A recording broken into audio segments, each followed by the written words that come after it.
নমস্কার। আপনারা নিশ্চয় সুস্থ আছেন, ভালো আছেন। গত ৫ই ফেব্রুয়ারি যে রাজ্যে বিধানসভা ভোটের আগে বাজেট পেশ ছিল, অন্তর্বর্তীকালীন বাজেট পেশ ছিল, সেই বাজেটে অর্থমন্ত্রী চন্দ্রিমা ভট্টাচার্য ঘোষণা করেছিলেন একটি নতুন সরকারি প্রকল্প, যেটা হচ্ছে বাংলা যুবসাথী প্রকল্প। সেই যুবসাথী প্রকল্পের ফর্ম ফিল আপ কীভাবে করবেন, আবেদনপত্র কীভাবে পূরণ করবেন, তা আজকে আপনাদের সঙ্গে শেয়ার করব। ফর্মটা এরকম দেখতে, গভর্নমেন্ট অফ ওয়েস্ট বেঙ্গল বাংলার যুবসাথী স্কিম অ্যাপ্লিকেশন ফর্ম, এবং এই ফর্মে লেখা আছে যে ফর্মটি ফিল আপ করতে হবে ক্যাপিটাল লেটার্স ইংরেজি বড় হাতের অক্ষরে পূরণ করবেন, এবং যেখানে যেগুলো অ্যাপ্লিকেবল, যে ঘরগুলো বা যে জায়গাগুলো, সেই জায়গায় টিক দেবেন। একটি কালার পাসপোর্ট সাইজের ফটো পেস্ট করতে হবে, চিটাতে হবে এই জায়গায়, এবং এই ফটোর যে উপরের সাদা অংশ, সেই জায়গায় আপনাকে সিগনেচার করতে হবে। ফর্মটার প্রথমে আছে যে দুয়ারে সরকার রেজিস্ট্রেশন নাম্বার, অর্থাৎ আপনি যখন দুয়ারে সরকারে যাবেন এই প্রকল্পের ব্যাপারে, তখন দুয়ারে সরকার আপনাকে একটা রেজিস্ট্রেশন নাম্বার দেবে। আপনার যে আবেদনপত্র নেওয়ার জন্য একটা রেজিস্ট্রেশন হবে, সেই রেজিস্ট্রেশন নাম্বারটা এই নির্দিষ্ট জায়গায় লিখবেন। তারপরে আছে আধার নাম্বার। আপনার যে আধার কার্ড আছে, সেই আধার কার্ড দেখে আপনার আধার নাম্বারটা এখানে লিখুন।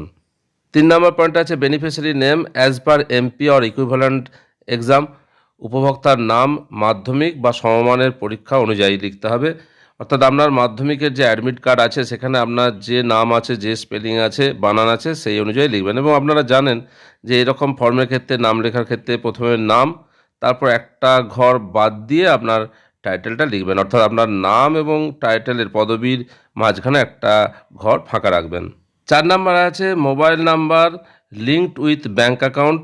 আপনার যে ব্যাঙ্ক অ্যাকাউন্ট আছে তার সাথে যোগ করা আছে, লিঙ্ক করা আছে, এরকম মোবাইল নাম্বারটা আপনাকে এখানে লিখতে হবে। তার পরের ঘরে আপনাকে লিখতে হবে ইমেল আইডি। যদি আপনার কোনো ইমেল আইডি থাকে তাহলে সেই জায়গায় ইমেল আইডিটা লিখে দিন। এরপর আপনাকে লিঙ্গ অর্থাৎ জেন্ডার চুজ করতে হবে, মেল, ফিমেল, আদার্স। আপনি যে ক্যাটাগরির মধ্যে পড়ছেন, পুরুষ হলে পুরুষের ঘরে, ফিমেল হলে অর্থাৎ মহিলা হলে মহিলার যে সামনে আগে বক্স দেওয়া আছে সেই ঘরে টিকমার্ক দিন। এরপর ডেট অফ বার্থ অর্থাৎ আপনার জন্ম তারিখ এখানে লিখতে হবে, দিন, মাস এবং বছর। এখানে দেখুন সেরকমভাবে করা আছে। প্রথমে দুটো ঘরে লিখবেন দিন, তারপরে ঘরটা একটা স্ট্রাইক দেওয়া আছে, তারপর লিখবেন মাসের সংখ্যাটা, তারপর আবার একটা স্ট্রাইক দেওয়া আছে, তারপর 4 সংখ্যায় বছরটা লিখবেন। পাশের ঘরে বলা আছে এজ অ্যাজ অন 1/4/2026, অর্থাৎ 1/4/2026 অনুযায়ী আপনার বয়স কত সেটা লিখতে হবে। কারণ এই প্রকল্পটা 21 বছর থেকে 40 বছর পর্যন্ত উপভোক্তারাই শুধুমাত্র পাবেন। 21 বছরের কম, 40 বছরের বেশি হলে কিন্তু এই সুবিধা পাওয়া যাবে না। তাই 1/4/2026 অনুযায়ী আপনার কত বয়স হচ্ছে এই ঘরটিতে, পাশের ঘরটিতে আপনাকে লিখতে হবে। তারপর ঘরে ফাদার্স নেম অর্থাৎ বাবার নাম লিখতে হবে, তারপর মায়ের নাম মাদার্স নেম লিখতে হবে, তারপর স্বামী বা স্ত্রীর নাম। যিনি এই আবেদনপত্র পূরণ করছেন তিনি যদি বিবাহিত হন, পুরুষ আবেদন করলে তার স্ত্রীর নাম লিখবেন, আর স্ত্রী যদি আবেদন করেন তাহলে তার স্বামীর নাম এই জায়গায় লিখবেন।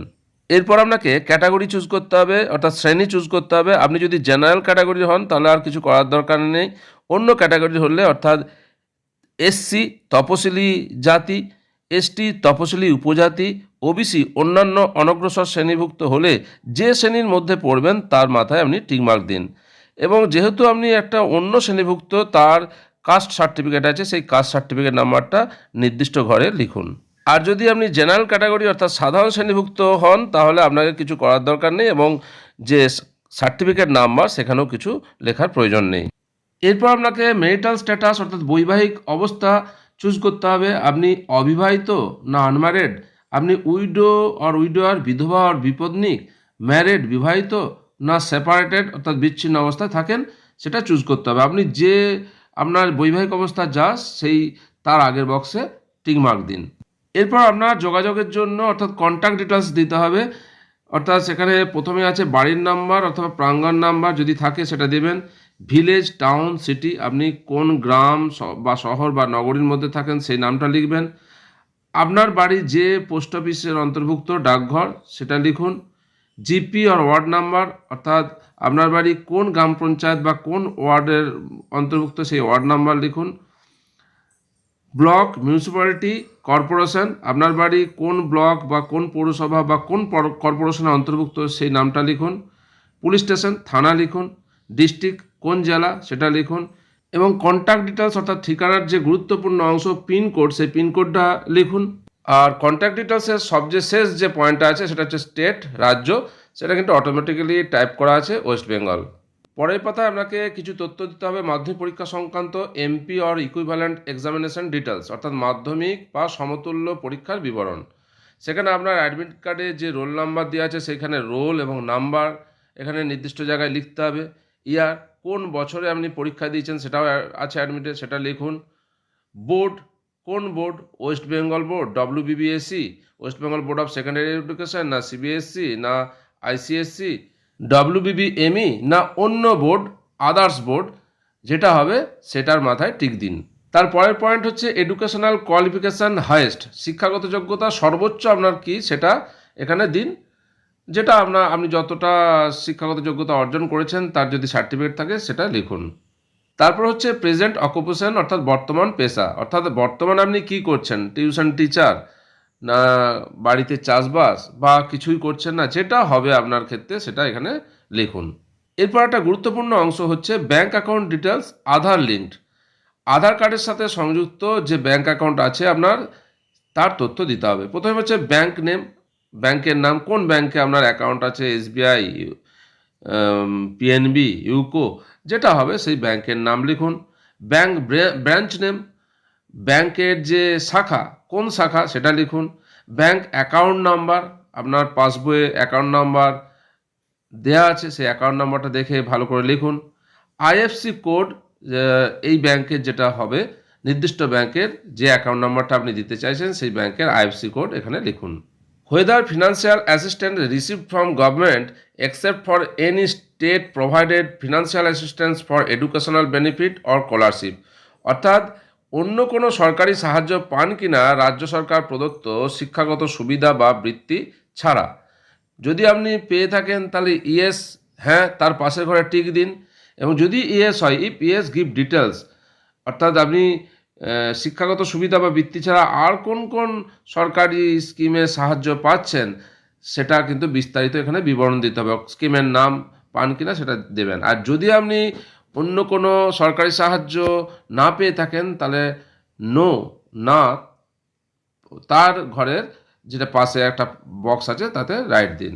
এরপর আছে enclosure list self attested photocopies, অর্থাৎ আপনাকে যে যে ডকুমেন্টস দিতে হবে জেরক্স কপি তার লিস্ট, এবং সেখানে যে যে কপি দেবেন তাতে কিন্তু অবশ্যই আপনার সিগনেচার করা থাকতে হবে, সিগনেচার করে দিতে হবে। প্রথমে আছে মাধ্যমিক আর ইকুইভ্যালেন্ট অ্যাডমিট কার্ড, তাহলে মাধ্যমিক বা তার সমতুল্য পরীক্ষার অ্যাডমিট কার্ড আপনাকে দিতে হবে এবং পাশের বক্সে টিকমার্ক দেবেন।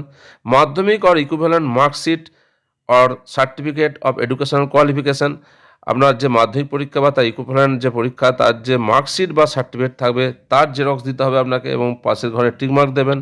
3 নম্বরে কপি অফ আধার কার্ড, অর্থাৎ আধার কার্ডের জেরক্স দিতে হবে এবং তাতে অবশ্যই সেলফ অ্যাটেস্টেড আপনার নিজের সিগনেচার সই করা থাকতে হবে। Copy of voter card, voter কার্ডের কপি জেরক্স দিতে হবে এবং সিগনেচার থাকতে হবে, পাশের ঘরে টিকমার্ক দেবেন। First page of passbook or cancel check, আপনি যে অ্যাকাউন্ট নাম্বারটা দিয়েছেন লিখেছেন তার যে পাসবুক আছে, পাসবই আছে, তার প্রথম পাতার জেরক্স বা তার যদি চেক থাকে তার ক্যান্সেল বাতিল চেক আপনাকে দিতে হবে এবং পাশের ঘরে একটা টিকমার্ক দেবেন। Copy of SC ST OBC certificate, অর্থাৎ আপনি যদি তপশিলি জাতি, তপশিলি উপজাতি বা অন্যান্য অনগ্রসর শ্রেণীর অন্তর্ভুক্ত হন তার যে কাস্ট সার্টিফিকেট বা শ্রেণী শংসাপত্র আছে তার জেরক্স আপনাকে দিতে হবে এবং তাতে আপনার সই করা থাকতে হবে, সেলফ অ্যাটেস্টেড হতে হবে এবং আপনি এই যে বক্স আছে তার পাশে টিকমার্ক দিন। এর পরের অংশ হচ্ছে সেলফ ডিক্লারেশন বা স্বঘোষণা, আপনাকে কিছু ডিক্লারেশন দিতে হবে।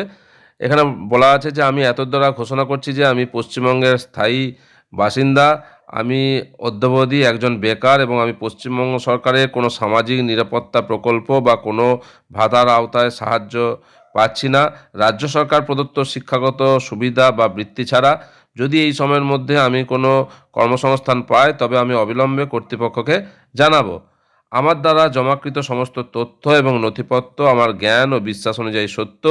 যদি কোনো তথ্য বা নথি মিথ্যা বলে প্রমাণিত হয় তবে আমার বিরুদ্ধে আইনানুগ ব্যবস্থা নেওয়া হবে এবং সুবিধাটি প্রত্যাহার করা হবে।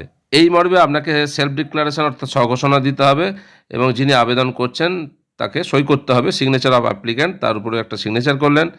যে তারিখে আপনি সিগনেচার করছেন অর্থাৎ ফর্মটা জমা দিতে যাচ্ছেন তার তারিখটা এখানে দিন। এরপর ফর্মটির সর্বশেষ অংশ, ফর্ম আপনি জমা দেবেন। জমা দেওয়ার পর আপনাকে একটা রিসিভ কপি নিতে হবে। তার জন্য একটা অংশ আছে যে অ্যাকনলেজমেন্ট। এখানে প্রথমে আছে যে দুয়ারে সরকার রেজিস্ট্রেশন নাম্বার। আপনি যখন প্রথমে এসছেন রেজিস্ট্রেশন নাম্বার পেয়েছেন দুয়ারে সরকারের, সেই রেজিস্ট্রেশন নাম্বারটা এখানে লিখে দিন।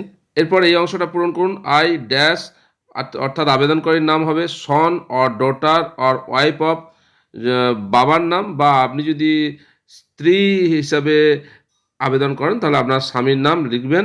Have submitted Bangla Yuvasathi application on, অর্থাৎ কোন দিনে আপনি কোন তারিখে অ্যাপ্লিকেশানটা করছেন সেই তারিখ দিন। মাই মোবাইল নাম্বার, আপনার যে মোবাইল নাম্বার আগে লিখেছেন সেই মোবাইল নাম্বারটা দিন।